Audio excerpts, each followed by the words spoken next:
Satu gadis miskin diusir di depan ratusan murid hanya karena seragamnya lusuh. Tak ada yang tahu, video itu akan mengguncang satu negeri. Dan di ujung cerita, rahasia besar pun terungkap, tentang darah, cinta, dan harga diri. Selamat datang di channel ini. Di sini kamu akan menemukan berbagai cerita seru dan penuh makna. Simak kisahnya dan jangan lupa subscribe. Pagi itu, hujan masih menetes pelan saat Ayla berlari menyusuri jalanan becek menuju sekolah. Tanah merah bercampur air mengotori ujung rok seragamnya yang sudah kusam. Sepatunya bolong di bagian depan, sehingga jari kakinya terlihat dan basah kuyup. Nafasnya tersengal. Dadanya naik turun, rambutnya menempel di kening, dan wajahnya tampak pucat menahan dingin. Tapi ia terus berlari, melewati trotoar yang tergenang, sambil menggenggam erat buku-buku pelajaran yang dibungkus plastik bening agar tak basah.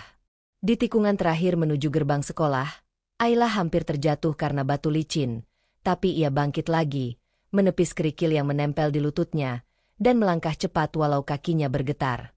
Saat ia sampai di halaman, langkahnya langsung terhenti oleh suara keras yang menggema di udara pagi yang basah.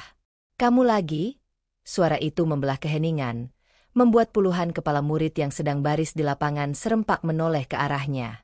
Ayla menunduk refleks. Tubuhnya membeku.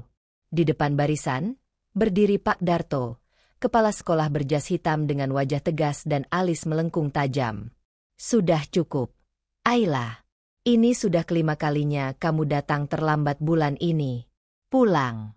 Sekolah ini bukan tempat untuk orang malas dan jorok sepertimu," teriaknya lagi, kali ini lebih lantang, seolah ingin semua murid mendengar dengan jelas. Beberapa guru yang berdiri di belakang Pak Darto tampak saling melirik, tapi tak ada yang berani bicara.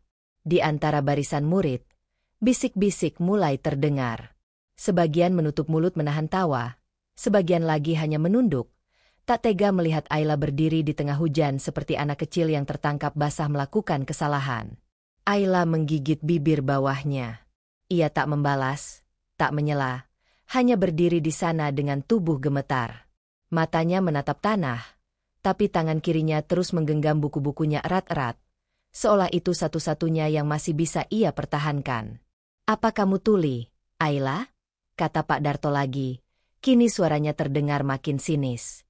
"Saya bilang pulang. Jangan bikin kotor halaman sekolah dengan sepatu kamu yang kayak lumpur sawah." Suasana makin hening. Suara hujan yang menetes di atap genteng dan daun-daun terdengar jelas, menyatu dengan suara napas Ayla yang berat. Anak-anak di barisan mulai gelisah. Beberapa dari mereka memalingkan wajah. Seorang siswi di baris depan terlihat seperti hendak melangkah maju, tapi buru-buru dipegang temannya. Tak ada yang berani membela. Ayla mengangkat wajahnya perlahan. Wajahnya pucat, tapi sorot matanya tidak padam. Ia tidak marah. Ia tidak sedih. Tapi ada sesuatu yang dingin di sana, seperti perasaan yang sudah terlalu sering dipatahkan hingga tak bisa pecah lagi. Bibirnya bergetar. Tapi ia tidak berkata apa-apa. Hanya menunduk kembali, memeluk buku-bukunya lebih erat, dan mulai berjalan perlahan menjauh dari lapangan, di antara genangan air yang mengalir pelan di sela-sela ubin. Di belakangnya, suara Pak Darto masih terdengar samar. Beberapa anak mulai tertawa kecil. Suara sepatu mereka yang berdiri tegak di lapangan bercampur dengan suara hujan dan langkah kaki Ayla yang menjauh. Tak ada yang memanggil namanya. Tak ada yang menahannya. Tapi di dalam hatinya, ada satu kalimat yang terus bergema. Satu kalimat yang belum sempat ia ucapkan, dan akan ia simpan sampai waktu yang tepat tiba. Sejak kecil Ayla dibesarkan oleh neneknya di sebuah rumah kayu sempit di pinggir rel kereta, dengan dinding lapuk dan atap bocor yang sering menetes saat hujan turun.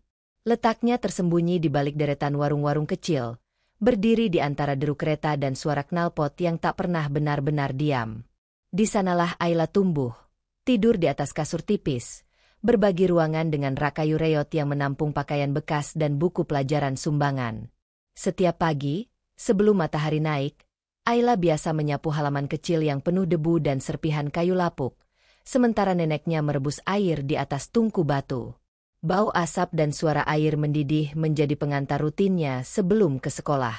Ibunya meninggal saat Ayla masih bayi, hanya meninggalkan selembar foto pudar yang disimpan dalam kaleng biskuit tua. Setiap malam, sebelum tidur, Ayla selalu membuka kaleng itu, menatap wajah ibunya dalam diam. Neneknya jarang bicara tentang masa lalu, tapi satu kalimat selalu diulang. Ayahmu pergi. Lelaki tak bertanggung jawab yang bahkan tak pernah tahu kamu lahir. Ayla tumbuh tanpa harapan akan sosok ayah. Ia sudah terbiasa merayakan ulang tahun tanpa ucapan, menangis diam-diam saat melihat anak lain dijemput ayahnya di sekolah, dan diam saat teman-temannya bertanya, "Bapakmu kerja di mana, Ayla?" Untuk membeli seragam dan buku, Ayla jadi buruh cuci di rumah Bu Lilis, tetangga 5 rumah dari gang mereka. Setiap sore sepulang sekolah, ia mengangkat ember besar berisi pakaian kotor, mencuci di belakang rumah sambil berdiri berjam-jam di atas lantai semen yang dingin. Tangannya lecet, kulitnya kering, tapi ia tak pernah mengeluh. Saat Bu Lilis memberinya nasi sisa dan uang 10.000, Ayla hanya tersenyum kecil. "Terima kasih, Bu. Saya pakai buat beli buku," katanya pelan, meski tubuhnya tampak lelah dan bajunya basah kuyup oleh sabun. Malam harinya, saat rumah mulai sepi, Ayla menyalakan lampu minyak kecil yang diletakkan di pojok meja kayu. Ia membuka buku dan mulai mencatat pelajaran, meski kadang harus meniup nyala api agar tak padam saat angin menyelinap dari celah dinding. Matanya sering mengantuk, tangannya kaku karena udara dingin, dan perutnya perih karena hanya makan 2 kali dalam sehari. Tapi setiap kali hendak menyerah, ia selalu teringat kata-kata neneknya. "Kalau kamu pintar, kamu bisa keluar dari hidup seperti ini." Ayla tak pernah mengeluh. Bahkan ketika tubuhnya menggigil karena kelelahan atau ketika ia harus memilih antara membeli kertas tugas atau makan malam, ia tetap memilih belajar. Di wajahnya memang tak ada senyum lebar seperti anak-anak lain, tapi ada keyakinan yang dalam di balik sorot matanya. Keyakinan bahwa pendidikan adalah satu-satunya jalan keluar. Jalan yang sempit, licin, dan sepi. Tapi hanya itu satu-satunya yang ia punya. Dan ia akan berjalan terus, meski sendirian, meski dalam gelap. Karena satu hal belum pernah ia temukan, dan ia yakin suatu hari nanti, ia akan sampai di sana. Kejadian pengusiran itu terekam oleh seorang siswa dari jarak jauh, diam-diam menggunakan ponsel yang disembunyikan di balik lengan seragam. Suara teriakan Pak Darto, wajah Ayla yang tertunduk, dan tatapan murid-murid yang menyaksikan semuanya terekam jelas. Video berdurasi 1 menit itu menyebar cepat di media sosial. Dalam hitungan jam, ribuan orang menontonnya. Komentar demi komentar bermunculan, sebagian besar mengecam tindakan kepala sekolah yang dinilai mempermalukan anak miskin di depan umum. Banyak yang bersimpati pada Ayla. "Gadis itu punya harga diri," tulis seseorang. "Dia berani berdiri walau dihina. Salut." Tekanan datang dari berbagai pihak. Beberapa media lokal mulai memberitakan kasus itu. Nama Ayla mulai disebut di berita-berita daring. Tapi Ayla sendiri tak tahu apa-apa. Ia tak punya ponsel. Dan malam itu, ia hanya pulang dengan tangan dingin, berpikir apakah ia masih boleh sekolah besok atau tidak. Sementara itu, di sisi lain kota, seorang pria paruh-baya duduk sendiri di ruang kerjanya yang luas dan sunyi. Namanya Pak Arya Dirgantara. Pemilik perusahaan logistik besar yang biasa tampil di koran bisnis dengan wajah tenang dan senyum tipis. Malam itu, ia baru saja selesai membaca laporan keuangan saat notifikasi dari asistennya muncul. "Pak, ini berita viral. Harus Bapak lihat." Dengan raut biasa saja, Pak Arya memutar videonya. Tapi saat layar menunjukkan wajah Ayla, tubuhnya kaku. Tangannya berhenti memegang mouse. Matanya menatap tajam. Ia memperbesar layar, memutar ulang video itu pelan. Wajah Ayla, sorot matanya. Cara dia menunduk dan menggigit bibir. Semua itu begitu familiar. Pak Arya mendekatkan wajah ke layar. "Tidak mungkin," bisiknya lirih. Tangannya gemetar. Ia bangkit dari kursi dan berjalan mondar-mandir pelan. Di dalam dadanya ada sesuatu yang mencengkeram. Wajah itu mengingatkannya pada seseorang yang sudah lama ia kubur dalam diam. Almira. Gadis yang dulu ia cintai diam-diam saat masih kuliah. Gadis sederhana yang tulus, hangat, dan penuh semangat. Tapi hubungan mereka tak bertahan lama. Saat keluarga Pak Arya menjodohkannya dengan anak kolega bisnis, ia memilih tunduk. Ia tak pernah pamit pada Almira. Hanya menghilang. Dan sejak saat itu, tak pernah tahu kabarnya lagi. Kini, di layar itu, wajah yang serupa muncul kembali. Bukan Almira, tapi seseorang yang sangat mirip dengannya. Ia duduk kembali perlahan. Nafasnya berat. Berapa umur anak itu? Gumamnya. Kalau benar Almira punya anak waktu itu, usianya sekarang, kalimat itu tak selesai. Ia segera membuka laptop lain. Mencari nama sekolah Ayla. Membaca komentar warganet satu persatu. Ia mencatat. Ia menyimpan foto tangkapan layar. Semua dilakukan diam-diam. Ia bahkan tak bicara pada asistennya lagi malam itu. Di ruang kerja yang hanya diterangi cahaya lampu meja, Pak Arya menatap layar yang kini menampilkan wajah Ayla dalam diam. Untuk pertama kalinya setelah bertahun-tahun, hatinya berguncang. Malam itu ia tak bisa tidur. Di kamarnya yang luas dengan jendela kaca menghadap kota, Pak Arya duduk di tepi ranjang dengan kepala menunduk. Ia menatap kedua tangannya. Hampa. Ia mencoba mengingat kembali malam terakhir bersama Almira. Wajahnya, suaranya, dan kemungkinan bahwa ia meninggalkan seseorang yang kini hidup tanpa tahu siapa ayahnya. Kalau benar dia anakku, aku harus tahu, ucapnya pelan. Tapi bagaimana caranya? Apa dia cukup pantas untuk kembali? Pikirannya tak berhenti berputar. Tapi satu hal pasti, ia tidak bisa duduk diam. Ia harus tahu siapa Ayla sebenarnya. Dan untuk itu, ia harus mencari tanpa seorang pun tahu. Setelah video pengusiran itu viral, banyak bantuan mulai berdatangan ke rumah kecil Ayla. Ada yang datang membawa sembako, ada yang menawarkan beasiswa, bahkan ada wartawan yang ingin mengangkat kisahnya ke televisi. Tapi Ayla menolak semuanya. Dengan wajah datar dan suara pelan, ia berkata kepada neneknya, "Aku nggak mau dikenal karena dikasihani, Nek. Kalau orang tahu aku karena video itu, mereka cuma ingat aku sebagai gadis miskin yang diusir." Ia menunduk, lalu menambahkan, "Aku maunya dikenal karena aku bisa, bukan karena orang kasihan." Neneknya hanya mengangguk perlahan, lalu mengusap kepala Ayla. "Kalau itu yang kamu pilih, Nek ikut saja. Tapi jangan terlalu keras ke diri sendiri. Ya, Nak." Hari-hari berikutnya, Ayla kembali seperti biasa. Berangkat sekolah dengan langkah cepat, pulang sore sambil bawa cucian, lalu malamnya membuka buku di bawah cahaya redup lampu minyak. Tapi di balik kesibukannya, Ayla diam-diam mencatat sesuatu yang lain. Ia menyalin kutipan, membaca artikel koran bekas, dan menuliskan ulang pemikirannya di kertas-kertas kosong yang ia minta dari toko fotokopi. Di meja kecil samping jendela, Ayla menulis esai untuk lomba tingkat nasional. Judulnya sederhana, "Martabat Manusia Tidak Ditentukan Oleh Pakaian yang Dikenakan." Tulisannya tidak rapi. Bekas lipatan, coretan, bahkan tinta yang putus-putus karena pena bekas sering muncul di sana. Tapi isinya kuat, jujur, dari hati. Tentang bagaimana seorang anak harus tetap dihormati walau tak punya seragam baru, walau datang ke sekolah dengan sepatu bolong. "Ayla, kamu yakin mau ikut lomba itu?" tanya Bu Lilis suatu sore saat Ayla menyerahkan cucian. "Itu lomba besar. Pesertanya dari seluruh Indonesia." Ayla menoleh dan tersenyum kecil.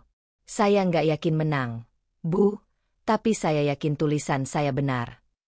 Bu Lilis terdiam. Tak bisa membantah.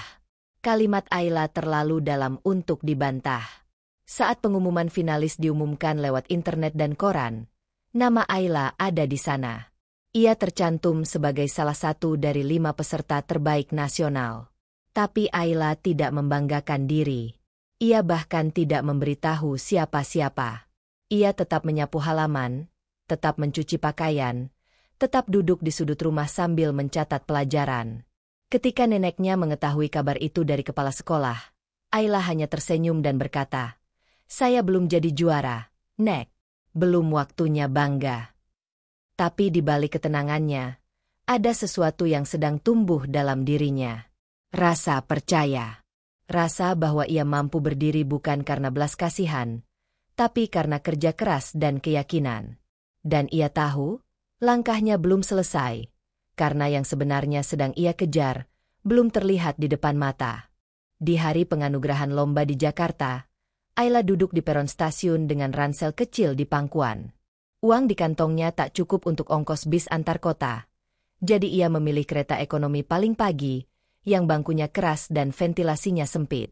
Ia menempuh perjalanan 5 jam, berdiri sebagian besar waktu karena tak kebagian duduk.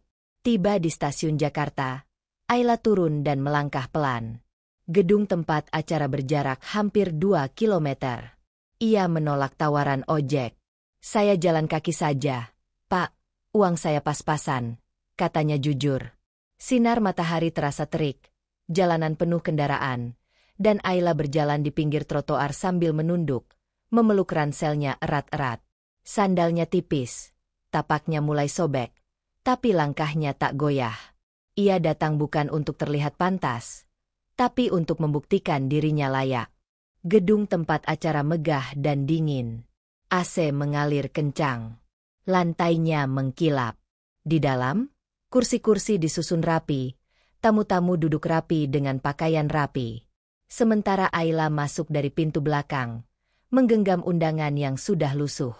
Panitia menatapnya heran, tapi tak ada yang bicara. Ia hanya tersenyum sopan dan berkata pelan, "Saya Ayla, finalis dari Jawa Tengah."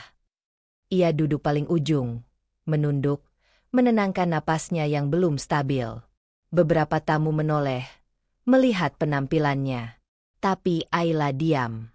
Matanya menatap panggung. Ia menunggu dengan sabar, tanpa banyak gerak.